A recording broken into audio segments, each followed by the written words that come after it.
Karaniwan talaga sa bulalo, pinapakuluan lang natin at hinihigop lang natin yung sabaw nito. Ngayon, ibahin natin yung ating pagkakaluto. So, pakuluan lang natin ha. Hindi pa ito yung final na process. Pinakuluan ko lang yan na may salt and pepper. Tapos, hanggang sa lumambot, itabi rin natin yung sabaw niyan.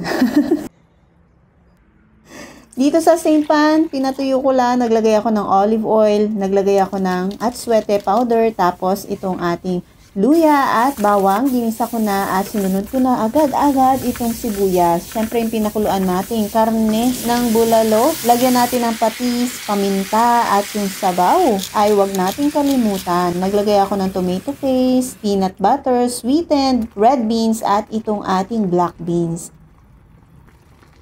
Hinalo-halo ko lang yan at nalagay na ako dito ng green chili at star anise. Itong ating yellow bell pepper, plantain o itong saging na saba. At maglagay tayo ng additional pa ng salt and pepper kung natatabangan pa tayo. I-ready na. At itong ating green onion, pakuluan lang natin at ready na itong ating bulalo balbakwa. I-serve na natin na sigurado kung mapaparami ang kain mo dito. O diba, hindi mo akalaing ganito pala kasarap to. Enjoy!